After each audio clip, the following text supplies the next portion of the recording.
bẹ́ẹ̀ni. ọlọ́wọ́ jẹ́ àríyìn pé sá. ṣé o ti understand báwọn. naam èyí tó wá parí ẹ̀ kí n kàn ọ́ra ká so lẹ́nu. kẹ́ tó so lẹ́nu. Hajjaju bunu Yusuf ń bọ̀ Hajjaju bunu Yusuf Zaqafi ó gbé ń bẹ́ ńlẹ̀ ni. ọlọ́wọ́ jẹ́ àríyìn pé sá. Hajjaju bunu Yusuf Zaqafi ara Sekifu nínú Taif ní Hajjaj. Hajjaju yẹn la ilaha illallah akbahu nnaasi khulukan la ilaha illallah wa ashna'u nnaasi khulukan. kò sẹ́ni tó burú tó ní. Hajjaj àgbákò ni.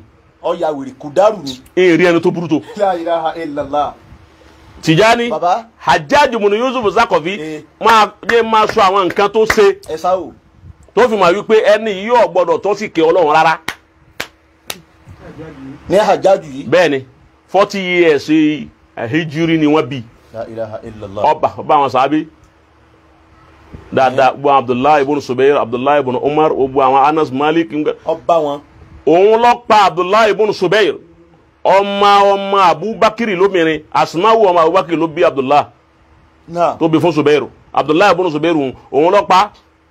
ní Hajjaju yìí. bẹ́ẹ̀ni inú Kaaba ló pa sí torí pé yóò pa Abdullahi ibn Subayr ó sì wó Kaaba.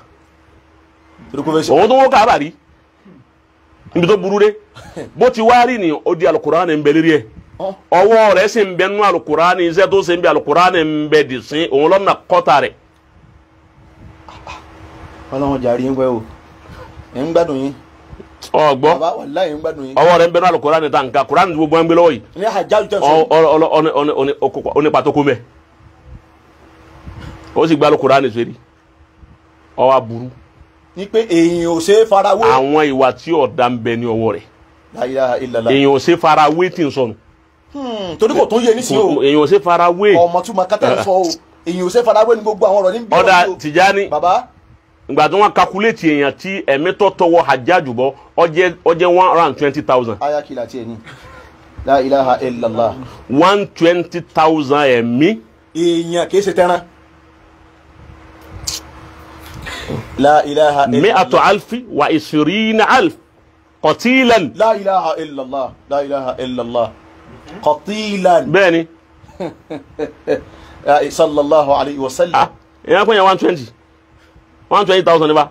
odidi state kanu. bẹ́ẹ̀ni iná lọ́pa inú kíní rẹ̀. la ilaha illallah. ọ̀kanu. ẹlẹ́ẹ̀kejì ńgbà tó dé ọ̀dọ̀ Abdulmalik ibn Marwan Abdulmalik ibn Marwan al-Khalifatul Khamis dawla Amawiya òun lẹ́lẹ́ẹ̀kanu ńgbà àrí Muawiya bun Abi Sufyan àrí Yazid bun Muawiya àrí Muawiya Sani bun Yazid àrí Marwan bun Hakam tí ń jẹ́lẹ̀ kẹrin Marwan bun Hakam yẹn Abdulmalik yìí ni ọwọ́ jẹ́ ọmọ Marwan òun ni alifẹ̀lẹ̀ kanu ní dawla Amawiya àsìkò ẹ̀ nílẹ̀ yìí àwọn inú àwọn tẹ́rọ́rìsì tó lò iná lọ́wọ́ ó ti bá wọn Ṣáàmù ni wọ́n ti pè é wá fún Abdulmalik nígbà wọn pè wá fún wọn tán ní àwọn ọkùnrin kan bẹ Ṣáàmù ayé ó burú gan o ọ̀yàwó wọn lẹ́sẹ̀ wá ní ọ̀yàwó gan o ó ṣe báyìí ó ṣe gbá ó ṣàwo wọn wá mú déwájú Abdulmalik wá ń bí wípé ó ní ma min ahadin illa wa ya'rifu aiba nafsihi ó ní kò sẹ́ni kan tí ń bẹ láyé tí ò ní máa bí òun kù sí láì bí ara ẹ̀ ó ní sifli ma aibu nafsi zifli aiba nafsi kí ni bó ni wọ́n kù sí kí ni láì fi rẹ̀ ó ní àfihàn ya amiral mu'minin ó ní ẹ̀dá kun torí Ọlọ́run ó ní ẹ̀dá kun ẹja gbàgbé ẹ̀ ẹja dé má wọn wá ní àwọn ará Ọlọ́run nígbà oníkó ròyìn fún mi ó ní ana lajujun hakudun hasudu nǹkan mẹ́ta tó ìrànyà rẹ̀ lajuj Ọlọ́run stubborn gan ní mo stubborn o ní gbà wọ́ lọ́wọ́ hakudun ó nínú wọn da hasudun Ọlọ́run èrì ń tọ́ da kí wọn dùn sí wọn sáfẹ́ bankan jẹ́ ni Ọlọ́run má bankan jẹ́ ni o dɔn wani idan bainaka wa baina saytani nazabun ajẹ́ pé wà ti ṣètọ́nù family nínú ìwọ yóò wúlò fún wa òun lọ wá gbà wọn wá ṣiṣẹ́ pẹ̀lú ẹ̀ bẹ́ẹ̀ ni ni wọ́n ṣe pẹ̀lú ẹ̀ ọ̀rọ̀ tí mo sọ yìí Asma'i ló mú wa Abdul Malik bin Quraib al-Asma'i tó bá wọnú ọ̀rọ̀ Asma'i ni òun ló gba ọ̀rọ̀ yẹn wá. bàbá tíyẹn bá ka ọ̀rọ̀ tíyẹn bá ka tí a dé pé èèyàn ka ọ̀rọ̀ Asma'i yìí ṣe kékeré àbá o. Asma'i. Ọlọ́run jáde ní pẹ́sà. So kí ni wọ́n á fẹ́ lò ń bẹ̀ ni wípé ẹ wo bó ṣe o ti ní bó ṣe burú tó. ó wíkẹ́ẹ̀dì gan. ó ya wèrè gan. tòun ti bó ṣe wá wíkẹ́ẹ̀dì tó ni. ìgbà tí ó padà kú ìgbà tí múra tí ó kú ó wá wí gbólóhùn kan ó sì kọrin méjì ẹsẹ̀ méjì kalẹ̀ ẹ pé gbogbo àwọn èèyàn máa pé èèyàn bú ni wọ́n máa pé èèyàn bú ni ń bọ̀ wá yá lọ́wọ́ akọ wípé Allahumma gfirli ìgbà tí múra tí ó kú nù ọ̀rọ̀ tó sọ gbẹ̀yìn nù. tòun ti gbogbo wa bú rẹ̀ yín náà tìyẹn tọ́pa yín náà. wọ́n ní Allahumma gfirli fa inna an-nasa yas'amuna annaka la taf'al. La ilaha illallah. ẹ wọ́n ṣe kóòdì ọlọ́run ó ní wọ́n ọlọ́run foríjì mi fa inna an-nasa yas'amuna annaka la taf'al. àwọn èèyàn gbogbo èèyàn ní sọ kí onkaluku ń rò wípé kò lè ra àforíjì àwọn èèyàn ní ilé pàdé àforíjì rẹ wọn lọ lágbára àforíjì wọn ní gbogbo tí mo ṣe yìí wọn lọ kápá àforíjì mi. La ilaha illallah. àwọn èèyàn ń sọ bẹ́ẹ̀. nígbà tí múra tí ó kù. nígbà tí múra tí ó kù ó ní àmọ́ wọn tọrọ àforíjì lọ́dọ̀ rẹ̀ gbogbo tí mo ṣe. La ilaha illallah. ó tún wá ẹ̀wọ̀n kan la ilaha ó tún wá àwọn tí wọ́n ní onírà àforíjì ó tún fọ́ wọn lẹ́nu ń múra tí ó lọ ó tún kàn wọ́n kan lérí. ìfọkúfọ oorun wọn. ó wá kọ orin wípé ya Rabbi ìwọ Ọlọ́run ọkọ ẹsẹ̀ méjì náà kalẹ̀ kó tó kú kẹ́mi ó tó bá lọ́rùn ẹ̀. La ilaha illallah. ó ti bá wọn akhiru ma kataba. nígbà tó múra lásà tí ó kù. adayn al-baytayn. ẹsẹ̀ méjì.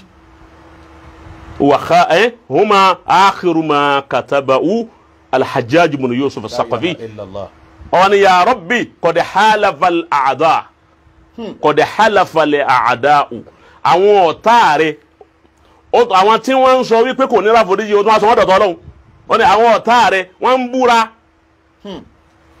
ó jẹ́ báwọn wàhátàkàmù wọ́n ń dájọ́ tí wọ́n Ọlọ́run ò tí ì dájọ́ bi annani rajulun min shakinin nar wọ́n lẹ́ni tí wọ́n lọ máa ná ni mí wọ́n lẹ́ni tí wọ́n fi kó ná ni mí wọ́n ń dájọ́ òun lẹ́yìn rẹ̀ Ọlọ́run wọ́n ní ayahalifuna ala amuya wọ́n búra lérí tí òun ò rí ala amuya lérí tí òun ò rí wọ́n fọjú sí wọ́n sì ń búra wẹ̀yà ahumun ó ní Ọlọ́run mọ̀ dárò gbogbo wọn ó ní ma ilmuhum bi azimil afwi gufrani. La ilaha illallah.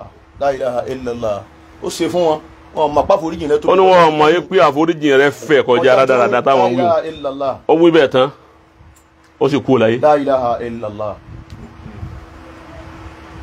ẹ wá dúró tó ṣe ni pé ṣé èèyàn á gbọ́dọ̀ farawé kí hàn nígbà náà. tó bá fẹ́ farawé pààyàn mẹ́ta ládùúgbò yìí wò. bẹ́ẹ̀ni. tọ́wá ní bọ́ọ̀ ń tọrọ àforíjìn. yọmọ bí ó ti balẹ̀ àwọn àfa wa fa بعض العلماء سحبوا إلى تكفيره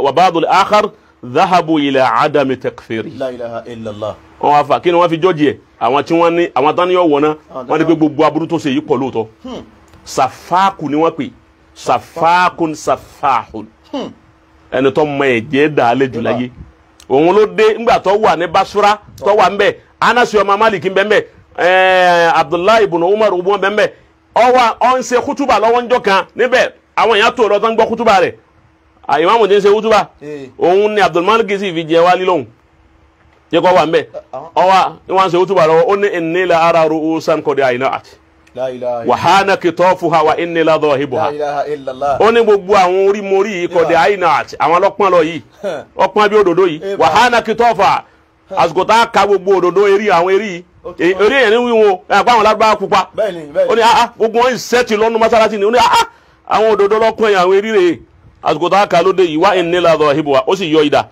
ó lé mi lẹ́ni tí ó ka gbogbo eré yìí. ń sọ ilé dídá lẹ̀. ẹ̀yin bàbá ẹlẹ́mi tó ara ní mọ́sálásí. ọwọ́ ni wa inni la ara dam yatarakraqu bayna al-ama'imi wal-luha. La ilaha illallah. ó ní àwọn ọlẹ́jẹ̀ mórí tí ń sàn níbi láwa ní àti ogbà yìí ẹlòmí wọ́n ti tilẹ̀kùn mọ́sálásí wọ́n ti tilẹ̀kùn mọ́sálásí ẹlòmí wọn wo ibi tí ó gbà jáde lójú wíńdò pé àwọn ṣe àgbákò lóde. ibi téèyàn burú dé kí ẹ wá mọ́sálásí jímọ̀ ìwọ tó ń ṣe kútúbà àwọn ní gbogbo ẹ̀yin tẹ́ wí abákínú tán gbogbo ilẹ̀ kù. àbí kí ẹ wá mọ́sálásí jímọ̀ ń tọ̀ gbogbo wa ti wà yìí o bọ́ọ̀bù mẹ́yà yìí o. bẹ́ẹ̀ni tí ó pa wá o ṣe máa pé ẹni òun èèyàn tó ṣòro tiẹ̀ súnmọ́ ni tòun ti bẹ́ẹ̀ ìgbà táwọn àfà tí wọ́n fẹ́ yọ tí wọ́n fẹ́ bi ọ̀rọ̀ àwọn tí wọ́n pè ní kèfèrí tí wọ́n kàfàrà rẹ̀ nígbà wọ́n bí dànù wọ́n bí pẹ̀lú àwọn hujja tó sì fẹsẹ̀ rinlẹ̀ tẹ́nìkan ò lè sọ wípé Hajjaj tẹ́nìkan ò lè sọ wípé yọ̀wọ̀ná ó ti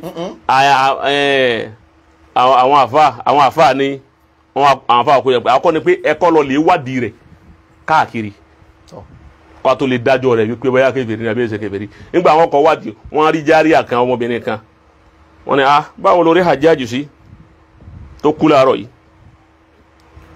ó ní mata mut'imu ta'am nítorí wínú pẹ̀lú ẹkún ó ní qad mata mut'imu ta'am wa muyattimu li aytam wa murmilu nisa ó ní ó lè yàn rí lọ bẹ́ẹ̀ ni ó ní mut'imu ta'am ó ní gbogbo olú yìí kò síbi tó ń jẹ rèé dénú àwẹ̀ ó ní máa fún alóúnjẹ bẹ́ẹ̀ ni gbogbo táwọn ìgbà wẹ̀ ní fáwọn wa muyattimu li aytam gbogbo àwọn ọmọ òrukàn tí ò ní bàbá má ó ní gbogbo wọn ní fún ní nǹkan wa murmilu nisa gbogbo àwọn opó tí wọ́n lọ́kọ mọ́ ó ní gbogbo wọn ti wà ní problem báyìí Hajjaj kú àwọn àfáà bá kún wájú rẹ̀ wọ́n ní ẹja lọ wọ́n tó débò mí ọ̀dà kéèyàn orin jìnnà wọ́n ṣe ń tàbí òkè ọ̀rọ̀ tẹ̀sí ilé kọ́lọ̀ ọ̀rọ̀ sọ yóò ọ̀rọ̀ tó jìnnà ni àwọn onímọ̀ àwọn ti mọ̀ tí wọ́n ti jìnnà ó ti àwọn tí wọ́n understand ní ìwé wọ́n mà pé tí ń wí wọn òdodo ni abẹni tí ọba nígbà tí ọmọ bá ń lọ lókù àdìsí níwákì nígbà wọn wí bẹ́ẹ̀ wọ́n wá kú omi Tijani wọ́n tún wá lọ ọ̀dọ̀ àwọn kan nígbà wọn débẹ̀ kí bó lẹ́rí Hajjaj sí wọ́n ní ń táwọn máa mà ní wípé ń máa kírun àmọ́ kéèkì lásìkò rẹ̀ èyí tó pọ̀ jù nù táwọn máa mà ní pé ń máa kírun àmọ́ kéèkì lásìkò ẹ̀ omi nǹkan máa ń jà pọ̀ ni omi nǹkan yóò jà pọ̀ ni àwọn àfáà ní sẹ́gbọ́ àwọn kan tọ̀ àti rí mu náà lọ́wọ́ wọ́n ní máa kírun àmọ́ kéèkì lásìkò rẹ̀ ń kí àmọ́ kò kí lásìkò rẹ̀ torí pé ń kí ni ń sà ń kí àsìkò rẹ̀ ní òkí ẹmu lọ́wọ́ àgbọ̀dọ̀ kàfàrà rẹ̀ torí àdìsí tó ní la yukaffaru ahlul qibla bi dhanbi faman qala li akhihi ya kafir faqad ba'a bi ahadihima al-kufr pé ọ̀rẹ́ ń kí àmọ́ kéèkì ní àsìkò rẹ̀ ẹmu lọ́wọ́ isa ti ń kí wọ́n bẹ́ẹ̀ ni wọ́n mú yín lọ́wọ́ nígbà wọn apari gbogbo ẹ̀ yẹn wọ́n padà wádìí kan wípé Anasi ọmọ Malik ti ń jọmọ ọ̀dọ̀ Ànábì o ti bá àti Abdullahi ibn Umar sàábé ọmọ Umar ibn Khattab àti Anasi ọmọ Malik sàábé kékeré làwọn méjèèjì ayé bẹ́ẹ̀ kọ́ ni wọ́n láwọn méjèèjì kírun lẹ́yìn rẹ̀ láì máa yé gbà wọ́n tò lẹ́yìn rẹ̀ kírun làwọn èyí wọn lọ́wọ́ làwọn àfáàfin wa mú lọ́wọ́ wípé bọ́ bá tiẹ̀ pé àbá kàfàrà rẹ̀ Anasi ọmọ Malik ò ní kírun lẹ́yìn kèfèrí bẹ́ẹ̀ni Abdullahi ibn Umar ò ní kírun lẹ́yìn kèfèrí ntábìlẹ̀ kírun lẹ́yìn rẹ̀ ni mùjìrímù ni kìí ṣe fásikù ni kìí ṣe káfíru ó murtakibul alkaba'ir àwọn kaba'iri ló kún wájú rẹ̀ ó ti bá àwọn afá bá padà wá panu pọ̀ wípé Allahu ta'ala hasibuhu pé ẹnìkan ọgbọ́dọ̀ kéńkéfèrí Ọlọ́run fún rẹ̀ ní ó ṣírò rẹ̀ nítorí bá wọ Ọlọ́run ní ó ṣe pẹ̀lú rẹ̀ ẹjá fọ̀rọ̀ rẹ̀ lẹ̀ ọ̀rọ̀ ó ṣe kèfèrí ó ṣe pèrè àgbọ́dọ̀ kéńkéfèrí má ibi wọn padà fi rí ọ̀rọ̀ gún sí ibẹ̀nu ọ̀rọ̀ rẹ̀ fẹ̀ gan mọ káyún lẹ́nu kò ní. nígbà táwọn àfa ti fi rí ọ̀rọ̀ ọdún èyí wọn gún síbi pé Ọlọ́run ní ó ṣe ṣírò rẹ̀ òun tí mo ti rí hùn láwàárẹ̀ nìkan wípé bóyá ó kù síbi wípé ẹ̀rùn rèé dédé ni àbókù síbi wípé àbá lọ́sàn Ramadana àrètí ń jọ̀sán ó ti yé àbá rí wípé bóyá ọtí ni àdánwò rẹ̀ àbí nǹkan kan ni àbí sì náà àdánwò rẹ̀. àwa gbé agogo pé ọdọ. àwa ọgbọ̀nọ̀ wọn ọdọ bá wọn gẹ́gẹ́ àwọn owó òsì gbọ́dọ̀ kọ́sì rẹ̀ wọ́n máa bí kọ́sọ̀ ọmọ bíi tí Ọlọ́run fara pamọ́ sára rẹ̀ òun lọ́rọ̀ àwọn ilmul kalam tí wọ́n ń pé wa man yamuti walam yatub min dhanbihi fa amruhu mufawwadun li rabbih ẹni wọ́n bá ti kú tó yẹ pé ẹ̀ṣẹ̀ ló gbé lọ kò sì túbá tó fi lọ a máa rí wípé ìmánì ń bẹ lára rẹ̀ àti rí pé ń sin lọ́hùn Ọlọ́run la fi ọ̀rọ̀ rẹ̀ tì lọ́dọ̀ òun ni ọ̀rọ̀ Maulana Sheikh Dawud tí wọ́n ń sọ wípé Ọlọ́run máa fara pamọ́ sára àwọn èèyàn bẹ́ẹ̀ tó yẹ pé ìwà tí ń wù lẹ́yìn ọmọ fi wò pé eléyìí ò lè pàdé àánú Ọlọ́run ẹ sì bá níwájú Ọlọ́run sáfù wájú lẹ́bàá ẹ fi ń jẹ́ màbúbù àti wípé àwọn màbúbù náà yìí gan ọ̀pọ̀lọpọ̀ wọn èyí sábà nọ́mà ọmọ wa abnormal màjùzúbù lọ́pọ̀ inú àwọn màbúbù wọ́n máa wà abnormal wọ́n kàn máa misbehave àwọn nǹkan mi dẹ́mọ̀ ọgbọ́n lágbájá àti ń ṣe yìí ìwọ ò sì gbọ́dọ̀ farawé wọn Mọ̀lánà Sheikh Daud ní àwọ̀ gbọ́dọ̀ ká má wò wọn o ká má farawé wọn o. ikọ̀ dànù sí ọmọ jẹ́bẹ́rẹ́ àti bí ìjà àrùn. tọ́ sí ẹ mọ̀ pé irú bàbá tí wọ́n sọ̀rọ̀ nìkẹ́nìkan á nígbà náà yí pé ó ní a máa kírun máa o ẹni ó sọ pé bàbá Sheikh Daud ní a máa kírun máa o tó bá jẹ́ pọ́ bá fẹ́ ṣe báàsù ni tí ó fi gba dòkítórà ó ti fẹ́ẹ̀lì. lọ́wọ́ mú ọ̀rọ̀ Mọ̀lánà Sheikh Daud wípé ọ̀yẹ́ kọ́lá inú ọ̀rọ̀ Sheikh Daud wọn ni a máa kírun máa tó wá fẹ́ dìfẹ́ǹdì kí ni project rẹ̀ ọfẹ́ dìfẹ́ǹdì ẹ̀ wọ́n bá ń bẹ̀ wípé tọ̀ báyìí tí Sheikh Daud wí ni wọ́n wà ní ọ̀rọ̀ múṣẹ̀rí tọ̀ wá. tọ̀ mú kíṣẹ́ ti wá. táwọn fi àkàkà rẹ̀ tó bá bílẹ̀ kẹ́ tó bá wípé n tí bàbá yìí wí yàtọ̀ fún bàbá yìí ò ní a máa kírun mọ́ ó ní àwọn míì ń bẹ tọ́já sí pé ìrun èyí dédé àbí wọ́n ń jọ̀sán àwẹ̀ tó jẹ́ pọ́ lọ́hùn fara pamọ́ sára wọn ni kò túmọ̀ wípé a gbọ́dọ̀ kírun mọ́ ó ti yé ẹni yẹn ti fail. ọ yẹ ká rọ skate and school nìkan lè kó. ó ti fail. yányán. so ẹlẹ́ẹ̀kejì ń bẹ ni wípé ntí Mọ̀lánà Sheikh Daud ò wí bí èèyàn bá wí inú rọ́dù tóun fẹ́ ṣe fún wọn àbátakò tó fẹ́ ṣe fún wọn tó bá ti wí ó ti tún di ìbálẹ́jọ́ fóun níwájú Ọlọ́run torí bòhùtánù nu wákò kìnnì kan wákò dé tamala bòhùtánù wà ìdìmọ̀ mọ̀bìnà. bẹ́ẹ̀ni torí àwọn èèyàn sọ ní mídíà o bàbá. ọ̀sẹ̀ lẹ̀ sáà.